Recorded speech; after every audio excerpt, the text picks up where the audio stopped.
My name's Ron, and I'm alcoholic, and I'm sober today through the grace of God and the program of Alcoholics Anonymous. And alcohol is my number one problem. And belated happy St. Patrick's Day to everyone. Joe Grady, God rest his soul, was the man that I heard the idea from about getting a First Step house here in Des Plaines. And I met Joe.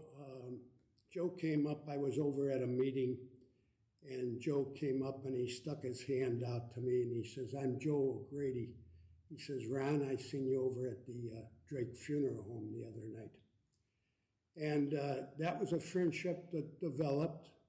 And what a man, how he helped me. Joe, Joe would always, I heard Joe's story, and he says he was a Navy veteran.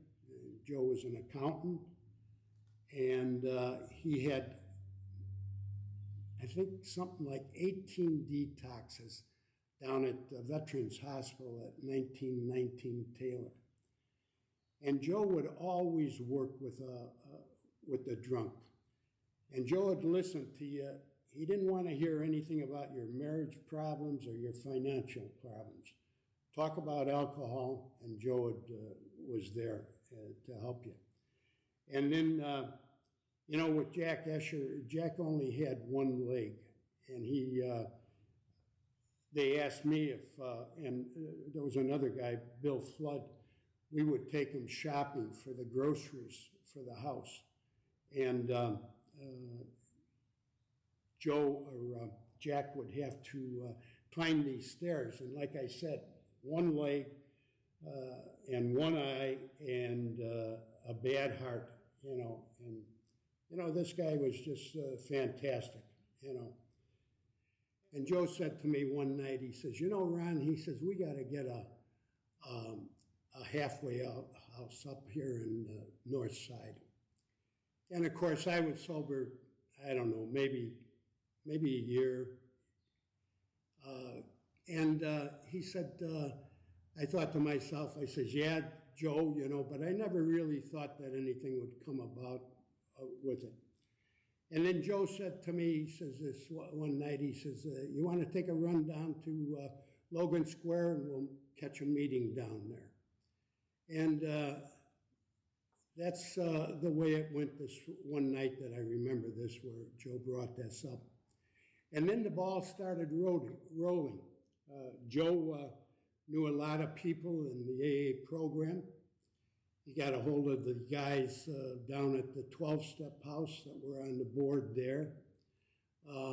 He got other men that were in Des Plaines here, and there was a guy by the name of Phil Aspen, and all this started to come together. They got the bylaws from the First Step House, or the 12-step house, I should say, and they went over that. And then they got the,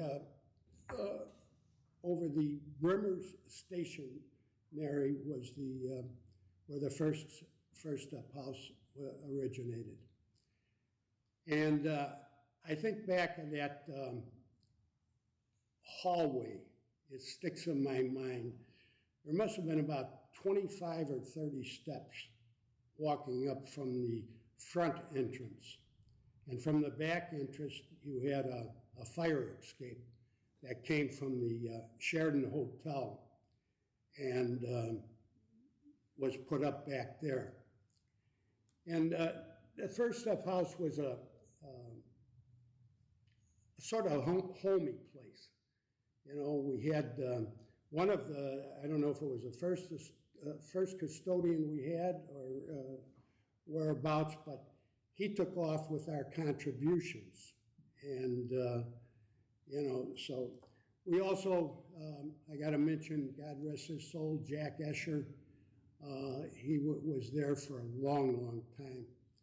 And Jack used to put, I think it was like cinnamon in the coffee up there. And then we had a higher power, a little cat. They named him the higher power. And he'd walk around, and be at the meetings and everything like that. And we had men that were in the trades. They did the different things that needed to be done to get the First Step House going.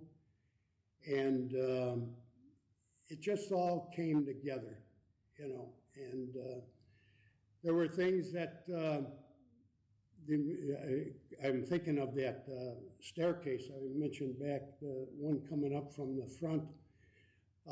There must have been probably 25 to 30 steps that you had to go up there. And there was no heat there. And in the wintertime, we had a huge fan to take care of the smoke that was in the office. And when you turn that fan on, it really cleared the smoke out, but it brought up all the cold air from the staircase, you know. So, but there was a lot of memories, a lot of good meetings. I'm very grateful that it came about, the men that were put in my life. And I like to mention the custodians. You know, it takes a special guy, I think, to be the custodians at the halfway houses. These men that we come in so broken, and you know, here these guys are, and they've got to put up with the men with their problems and everything else, and yet they're able to do it, fix meals, and can't say enough about the guys that were the custodians. Some of the ones I remember was Richie Barish and Joe Placco, I think his last name was. Terrific men. And, you know, that's about all I could say about it.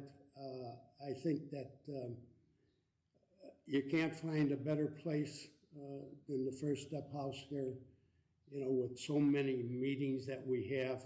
And if you had a problem, go and talk to Jack with one eye, one leg, and not too good of a heart, and see what he'd have to tell you, you know. And, you know, that's about all I can say. And good to be here. Thanks for asking me, and that's it.